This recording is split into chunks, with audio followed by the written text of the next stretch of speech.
Ankeny said, I don't believe in ghosts. He said, well, he said, if it was really ghosts, he said, he'd have to play games with me, and he said, I maybe believe it later on. And I happened to look up there. That house was all lit up. Mm-hmm. Even the inside lights were lit up. Mm-hmm. I said, hey, the house is lit up.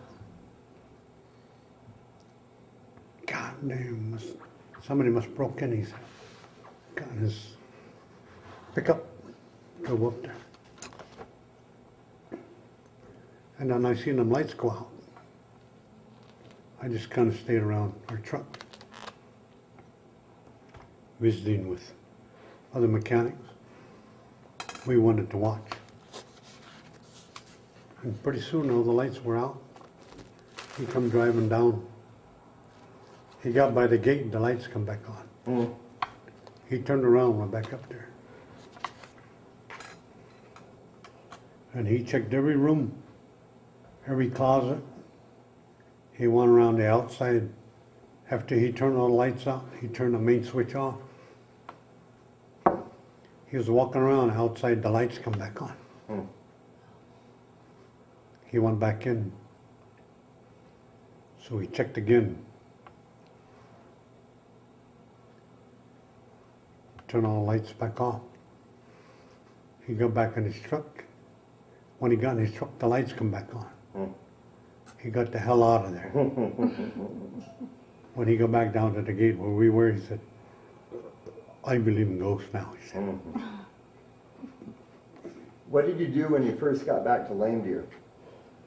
I kind of stayed around my relatives' place, ones that would take me, and my aunt and uncle mostly, and then white man I stayed with. You said you're out in Again. Charles? No, August and Grace. Okay. When did you meet Juanita? Oh, I met her a long time ago, Yeah. when I was a young man. Mm-hmm. I had a motorcycle, I tried to give her a ride on a motorcycle. Yeah.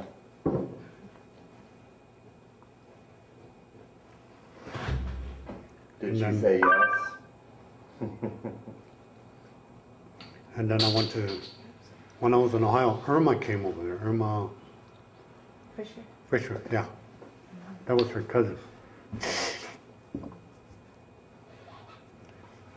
And I would go visit her. She lived down in trailer down, Stone Knife Trailer Court. And she was there. Mm-hmm.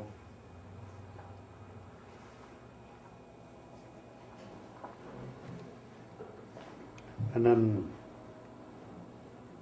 I started asking her out, so Mm-hmm. that's how we met. But I knew her before, you know. Yeah. So, Juanita was living in those trailers? She was living, she would stay with Irma once in a while. Okay. Hmm. And then would, Irma would invite me to come down and have something to eat sometime. And I went with her in Cleveland. I took her to dinner and to a movie, and I didn't know she was pregnant from my cousin. Mm. And pretty soon she disappeared. Here she left the baby in the hospital over there. Remember that? Mm-hmm. And her baby came way later, looking for her.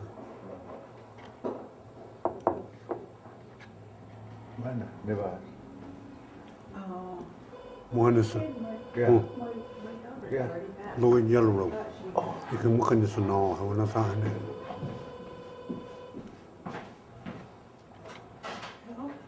Okay, so we're in Lonebear in the late 60s. Where do you go for dinner and a movie Oh, is it? when you live here?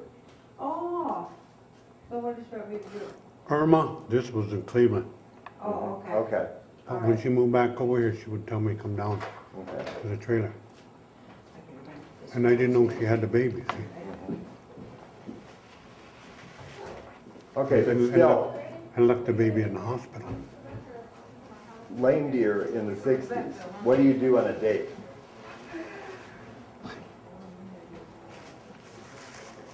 What's a good date? You go to Billings or Hardin, Okay. Sheridan. Okay. But if you want to go eat, we just had one cafe, you know. A lot of times I would have just invited you to come eat supper. What cafe was it in Lonebear? It was Dempsey Burns, Where was it? the chicken coop, Oh, okay. and he had one out here. Mhm. That was log houses, log cabins. We're talking about Lonebear in the 60s. Yeah. What's a good date in Lonebear in the 60s? Take them Any to, day. Any date is a good date. Take it to Blueberry Hill. yeah, take them to the Blueberry Hill. Yeah, Where's Blueberry Hill?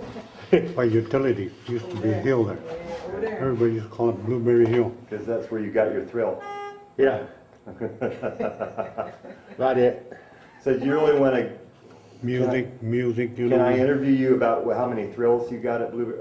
Okay, never mind. Too many. Depends on I used what to kind go of there, trails you, yeah. what trails you're talking about. Most of the time we had to ride horseback. And this guy would ride with us. We lived on horses. That's when I used to come up and visit during the summer. Okay. I wasn't living here yet. Wait a minute, when did you, I thought you moved up here in the early 60s. No, late 68. Oh, late, okay. Correct. Okay, so, young man, late 60s, you're working whenever you can. Doing what? The only place I really worked, I'd wait to go firefighting. Okay. And then I got a job on called Force Development Crew. I was hired on as a laborer.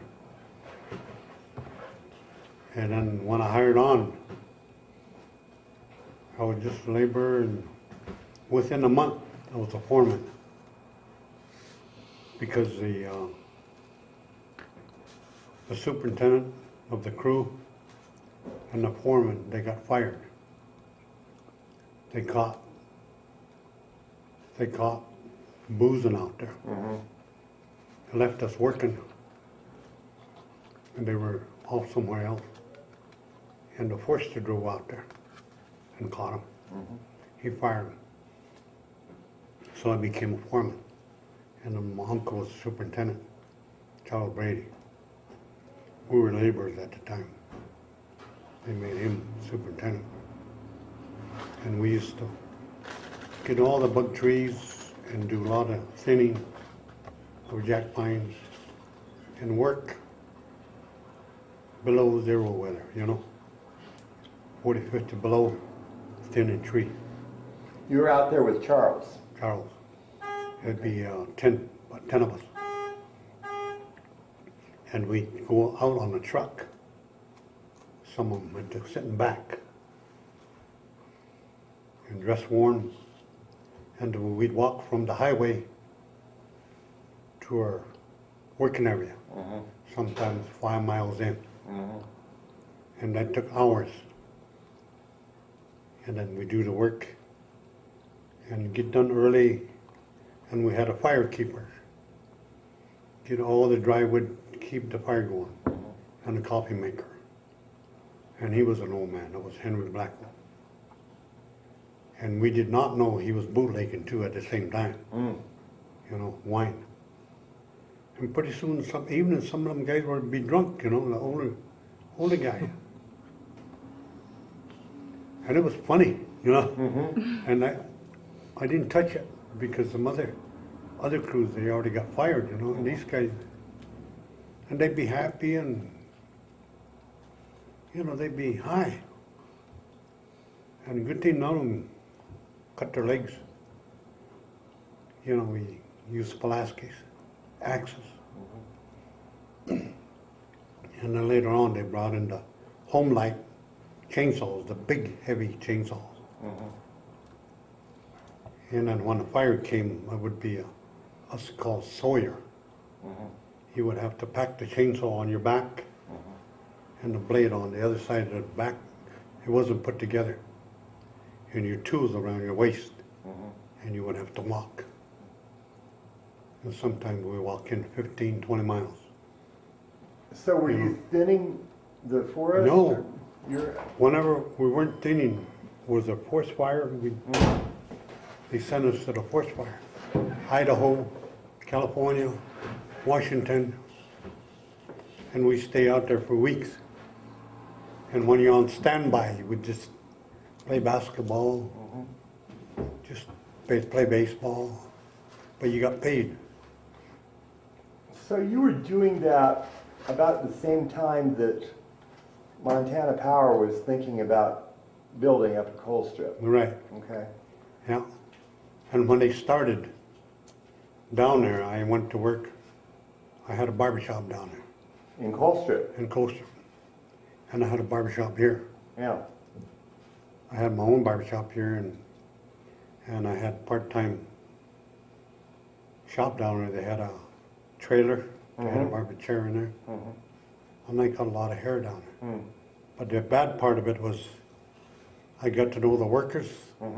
They would bring booze into the barbershop. And right after I got through cutting hair, I started doing that, and that wasn't good at all.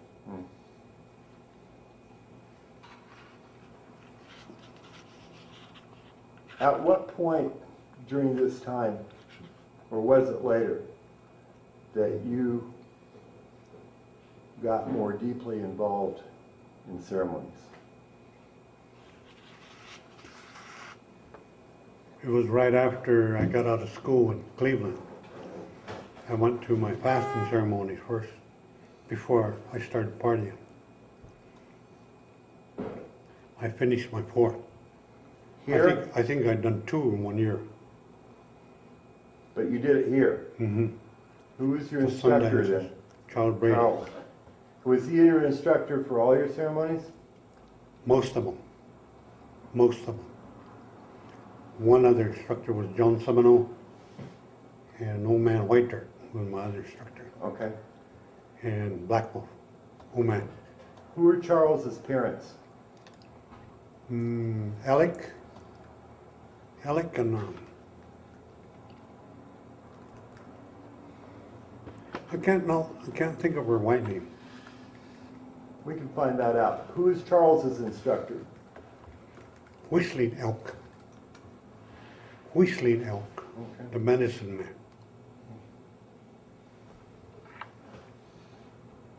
When did you become a member of a society? Right after I put up Sundance. So that's later. Okay. But first you did your Ceremonies. After you got through with Cleveland, then you did all 4 fasts. So you had the... Because my grandfather told me, soon as you come back from school, do them. He said, because you already told me. Okay, so you were done with those by